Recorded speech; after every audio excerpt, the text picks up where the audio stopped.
नमस्कार, आप देख रहे हैं केबीसी न्यूज। मैं हूं आपके साथ नूतन। आज गाजीपुर पुलिस ने बीएसपी सांसद अफजाल अंसारी को गैंगस्टर मामले में एमपी एमएलए कोर्ट में पेश किया।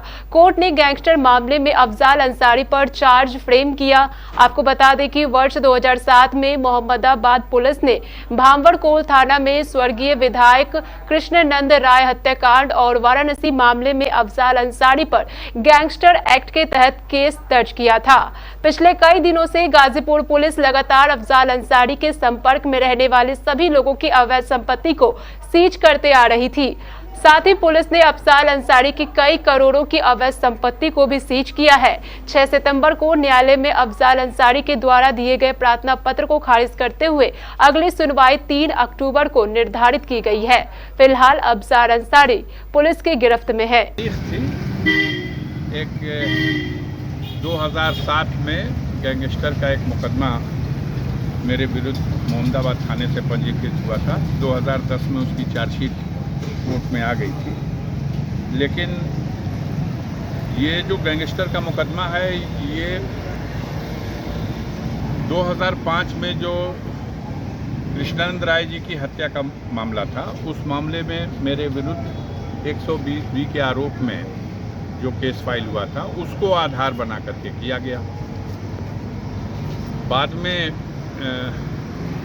माननीय सर्वोच्च न्यायालय के आदेश से उस मुकदमे का trial Delhi special court CBI में ट्रांसफ़र हुआ।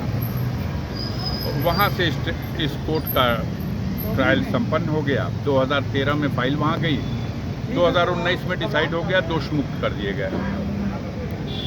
अब ये जो गैंगस्टर का मामला है, पहले मंडल स्तर पर गैंगस्टर कोर्ट हुआ करती थी, तो ये पहले बनारस में था ये फाइल। फिर जनपद स्तर पर गैंगस्टर कोर्ट बनाई गई, तो ये गाजीपुर आया। फिर कोर्ट बना दी गई पहले स्पेशल कोर्ट प्रयागराज इलाहाबाद में, तो ये फाइल वहाँ चली गई। और फिर अब ये कोर्ट फिर से जनपदों में जो जिस जनपद का केस है वहाँ पर पत्रावलियाँ लौटा दी गई। तो अब वो केस यहाँ आ गया।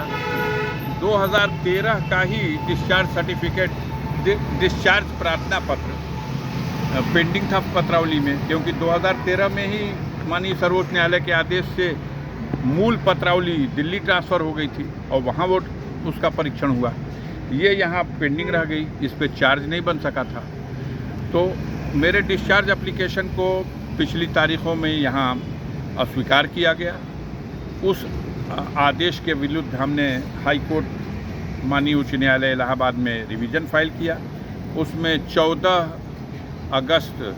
अक्टूबर की तिथि तय है। सरकार के पक्ष से उसमें 2 सप्ताह का समय मांगा गया था, तो 14 अक्टूबर की उसमें तिथि लगी हुई थी। इस बीच में यहाँ पर जो एमपी एमएलए कोर्ट है, इनके यहाँ से आज की तिथि लगा के कहा गया कि इसमें चूँकि स्थगन आदेश नहीं है उसमें, इसलिए चार्ज की प्रक्रिया रोका जाना न्यायोचित नहीं है। चार्ज हमें भी इसमें कोई आपत्ति नहीं है। जब एक आरोप है तो उस आरोप के समर्थन में चार्जशीट है और उसका ट्रायल होना चाहिए, इसलिए हम कोर्ट में आए। यहाँ केबीसी न्यूज के लिए गाजीपुर से ओम प्रकाश की रिपोर्ट।